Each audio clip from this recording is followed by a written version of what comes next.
O Instituto Datafolha divulgou também, nessa pesquisa divulgada, ele mostrou também que o presidente Lula lidera de forma isolada em todas as simulações de cenários de intenções de voto no primeiro turno das eleições presidenciais de 2026. No segundo turno, o petista se descolou ali no limite da margem de erro de Jair Bolsonaro, que está inelegível até 2030, e também do governador Tarcísio de Freitas. Para o Datafolha, a pesquisa mostra uma ligeira recuperação da posição de Lula na disputa pela reeleição. A margem de erro do levantamento é de 2 pontos percentuais para mais ou para menos, e foram ouvidas 2.004 pessoas com mais de 16 anos em 130 cidades do país nos dias 29 e 30 de julho. É assunto aqui para os nossos analistas Túlio Nassa e Gesualdo Almeida, que estão com a gente nesta manhã de domingo. Gesualdo, vou começar contigo desta vez.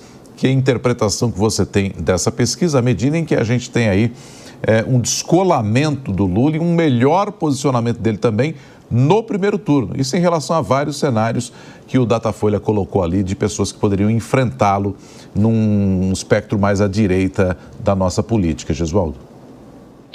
Renato, ele está colhendo momentaneamente os frutos de todo esse imbróglio criado pelos Estados Unidos. Mas eu digo que é momentâneo porque a conta está por chegar. E a possibilidade dessa positividade dele cair bastante nas suas avaliações é muito significativa. Vejam que a negação ao governo Lula veio aumentando ao longo do tempo. Eu faria uma conta de padaria aqui. 1/3 apoia, 1/3 rejeita e 1/3 transita ali, hora de um lado, hora de um outro.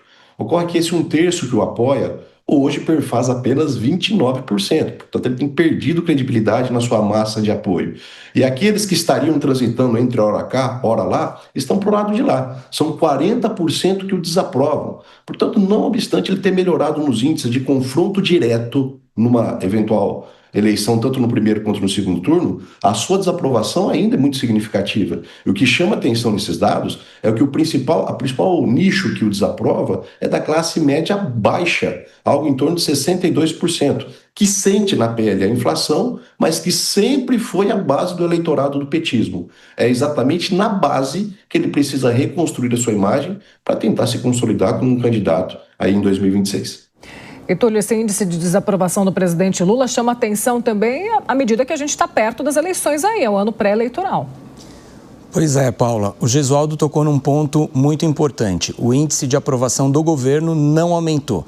Isso significa que no cenário eleitoral há uma palavra que pode ser o fiel da balança, que se chama rejeição.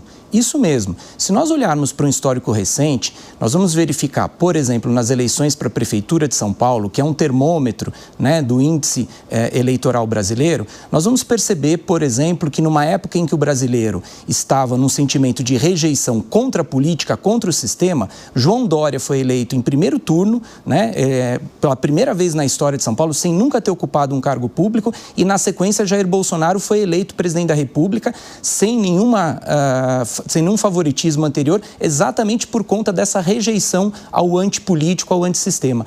Passado aquelas eleições, na última eleição aqui para a Prefeitura de São Paulo, ganhou Ricardo Nunes também muito em razão da rejeição em relação a Guilherme Boulos, em relação ao espectro político de esquerda. Então, o que a gente prevê para as próximas eleições aqui presidenciais, muito embora não temos bola de cristal, mas é uma situação em que o presidente Lula se coloca numa sinuca, porque muito embora ele possa ser forte no primeiro turno, se o seu governo não for aprovado por uma grande maioria de pessoas, aquele 1/3 do centro que o Gesualdo bem falou, que fica como fiel da balança, ele vai muito para aquele candidato que não tem rejeição, que a rejeição é menor. E se o presidente, se o ex-presidente Bolsonaro não ficar elegível, se for um outro candidato menos radical, num espectro mais de centro-direita, é muito difícil para que a esquerda, para que o presidente Lula vença as eleições no segundo turno. Evidentemente, considerando o cenário atual, nós não sabemos se daqui para frente poderá acontecer fatos imprevisíveis e que possam mudar essa lógica, mas por hoje a lógica me parece em torno da rejeição, Paula.